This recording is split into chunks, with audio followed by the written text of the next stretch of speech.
If the New York Giants can play in New Jersey and still be New York, and don't tell me the Chicago Bears can't play in Indiana.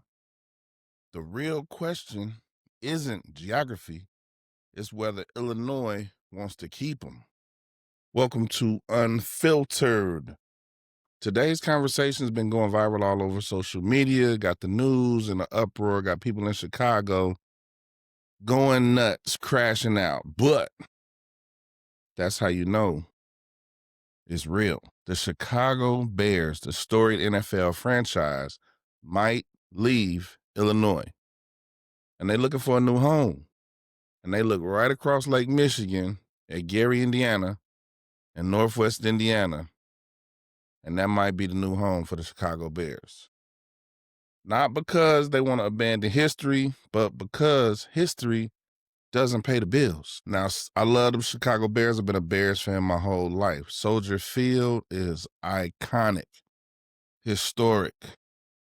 I remember going to my first Bears game. I remember going to watch my nephew play for the Bears. When he made the team a few years ago, how emotional that was to see him suit up for my favorite franchise. But let's be honest, it's a headache going to a Bears game. Soldier Field is not easy to get to. One way in, one way out, limited parking. Is situated right in the middle of downtown Chicago. It's not easy to get to. Financially, the Bears don't own the stadium. The city of Chicago owns it.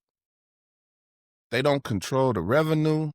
They can't modernize it the way they want to, and they can't keep pace with the rest of the NFL. It's one of the smallest stadiums in the league, and in a business driven by premium seating, year-round events, and ownership control, that makes a difference.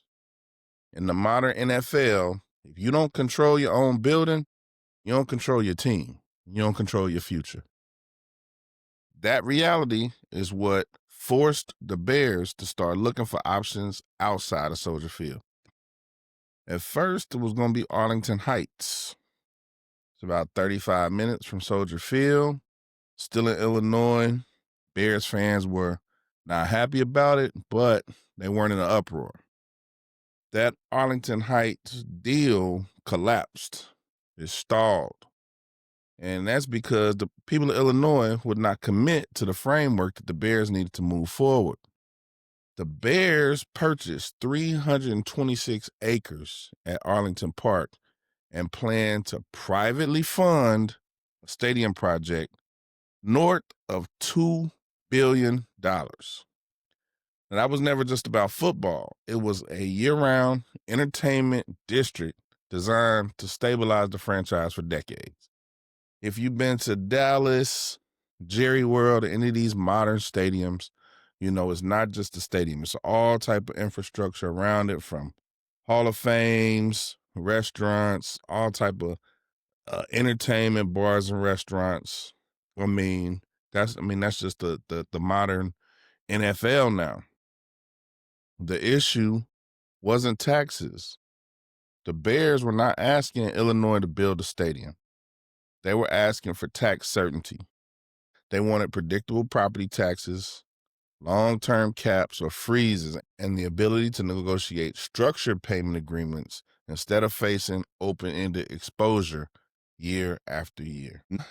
Illinois didn't pass any of the necessary legislation.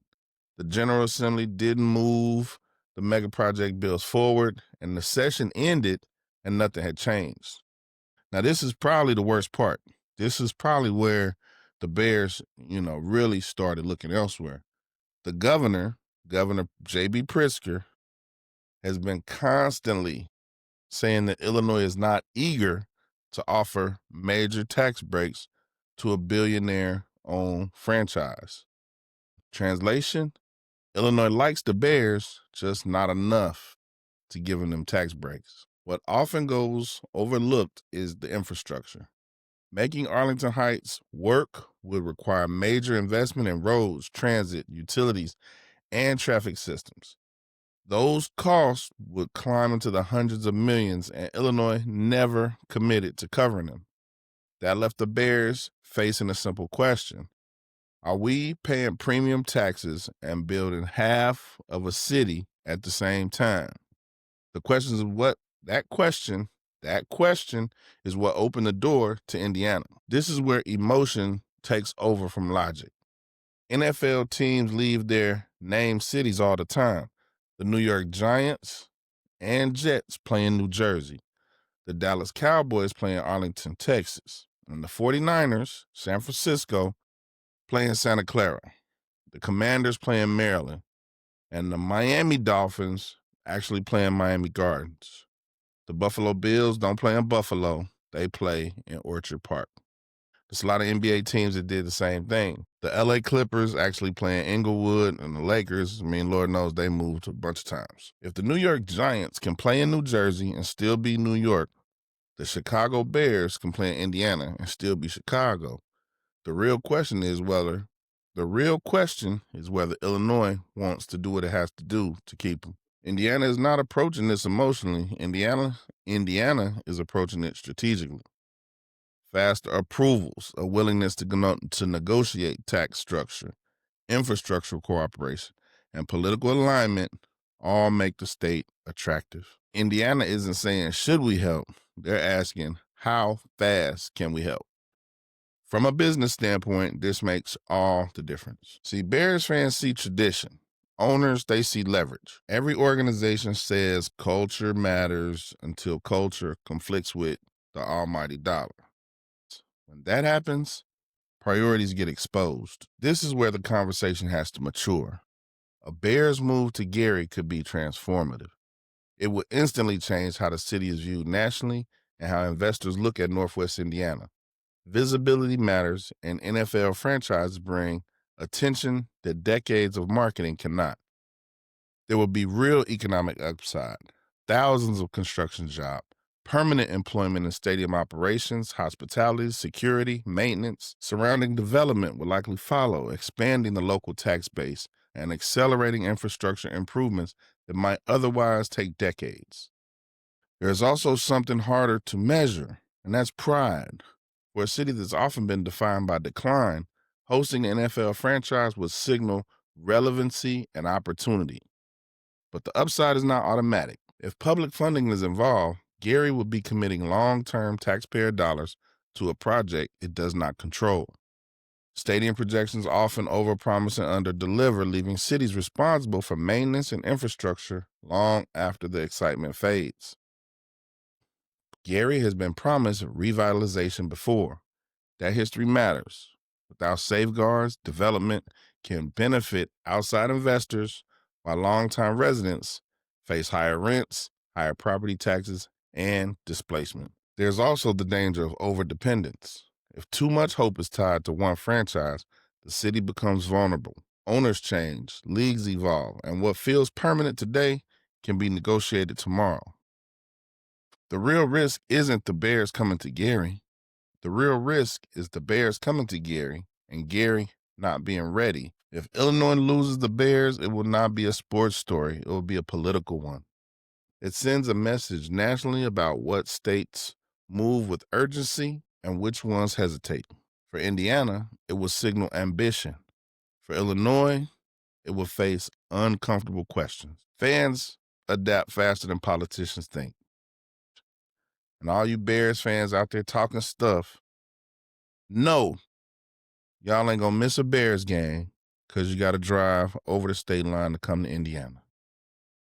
A lot of people that live in Indiana are already Bears fans.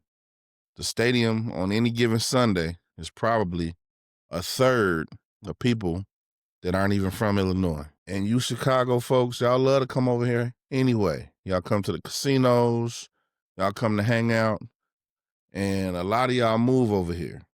Your kids are in my school district. So any Bears fans acting like they're not going to come to the game because it's in Indiana, probably lying to themselves. Now, stadium is not the plan, it's the anchor. Success depends on what is built around it and who benefits from that growth.